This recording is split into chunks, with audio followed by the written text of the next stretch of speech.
Saudara-saudara sekalian, selamat sore. Pada kesempatan hari ini, kami akan menyampaikan beberapa hal terkait dengan pelaksanaan pengendalian dan pencegahan penyakit COVID-19. Yang pertama adalah bahwa kita sampaikan apresiasi kepada keluarga di seluruh tanah air yang patuh dan disiplin untuk menjalankan pesan untuk tetap tinggal di rumah. Kami menyadari bahwa ini akan menjadi suatu proses yang berkepanjangan, yang tentunya akan menjadi beban untuk para ibu rumah tangga, para kepala rumah tangga, para bapak yang menjadi juru penenang dan mampu memberikan penjelasan yang baik kepada anggota keluarganya. Ini yang paling penting, dan untuk itu kami mengucapkan terima kasih, sehingga secara bersama-sama kita bisa saling melindungi, agar kemudian tidak ada anggota keluarga kita yang tertular penyakit ini. Keluarga adalah basis dari upaya pencegahan dan pengendalian penyakit ini. Oleh karena itu, manfaatkan waktu yang sebaik-baiknya untuk dua hal. Yang pertama, berikan suasana gembira di rumah. Manfaatkan waktu untuk tetap menjaga imunitas dengan tetap melaksanakan kegiatan-kegiatan fisik yang bermanfaat.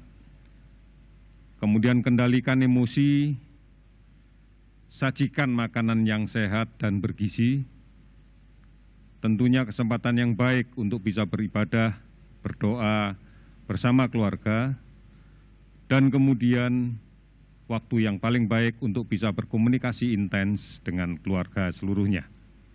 Di samping tetap masih harus aktif, produktif, meskipun dari rumah. Oleh karena itu, kuncinya adalah keluarga.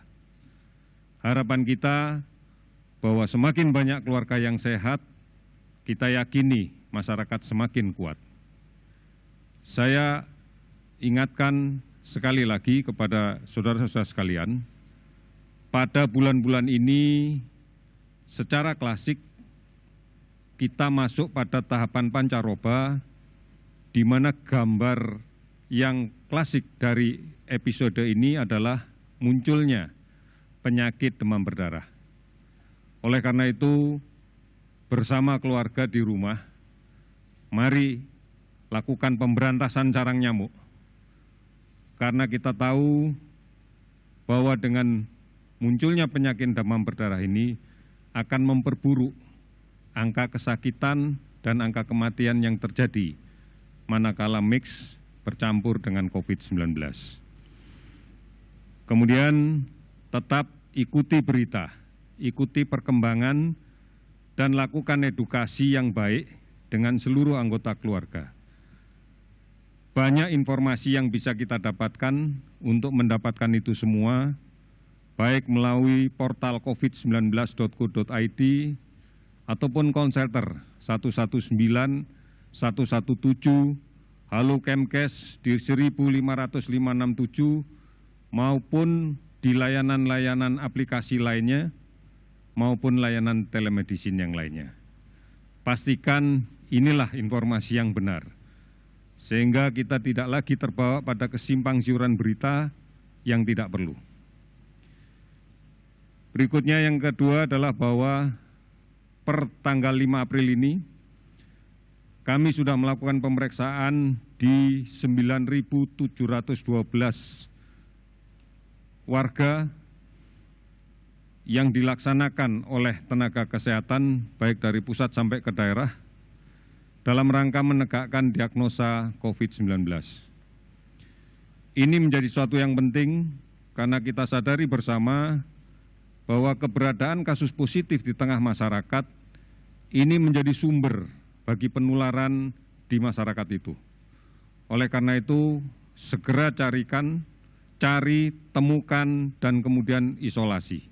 Ini menjadi kunci di dalam pelaksanaan pengendalian penyakit ini.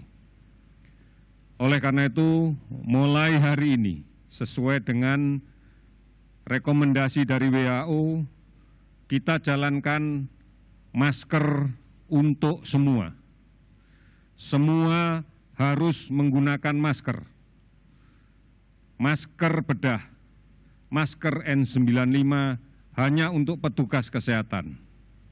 Gunakan masker kain, ini menjadi penting karena kita tidak pernah tahu di luar, orang tanpa gejala banyak sekali didapatkan di luar. Kita tidak tahu bahwa mereka adalah sumber penyebaran penyakit. Oleh karena itu, lindungi diri kita, semua menggunakan masker pada saat keluar rumah terutama. Masker bedah, masker N95 hanya untuk petugas kesehatan.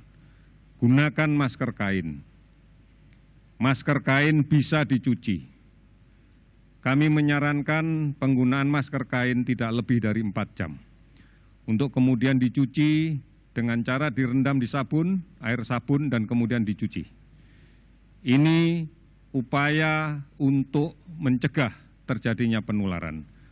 Karena kita tidak pernah tahu bahwa di luar banyak sekali kasus yang memiliki potensi untuk menularkan ke kita.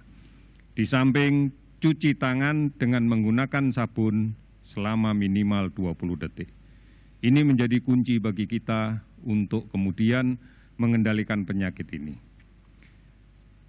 Kami prihatin bahwa masih ada tenaga kesehatan, tenaga medis yang masih harus tertular penyakit ini dan menjadi korban.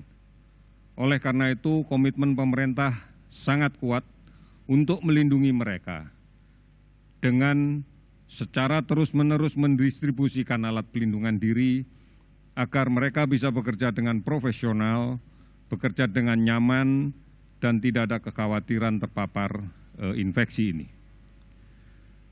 Gugus tugas sudah diaktifkan di 21 provinsi dan 127 kabupaten kota. Oleh karena itu, daerah-daerah yang lain sedang menyiapkan instrumen hukum dan SPDM agar seluruh wilayah, seluruh daerah bisa membentuk gugus tugas yang merupakan sarana untuk berkoordinasi secara komprehensif bagi semua sektor di dalam pencegahan dan pengendalian COVID-19. Sudah lebih 82,5 miliar dana yang diterima dari donasi semua warga negara, donasi dari seluruh penjuru dunia, donasi dari semua toleransi yang muncul terhadap kondisi ini.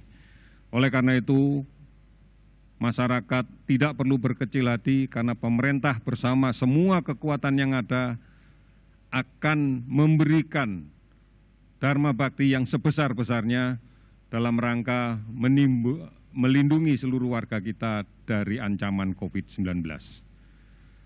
Oleh karena itu, sekali lagi, bahwa kunci penyelesaian masalah ini adalah di tengah-tengah masyarakat. Jaga jarak sosial di dalam berkomunikasi. Ini sudah bukan merupakan satu himbauan lagi, tapi ini sudah dimaknai sebagai suatu perintah yang harus kita laksanakan bersama-sama. Cuci tangan dengan menggunakan sabun. Gunakan masker pada saat keluar dari rumah.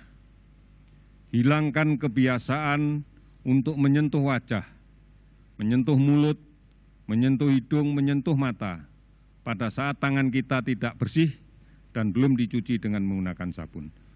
Oleh karena itu, sekali lagi, masker untuk semua.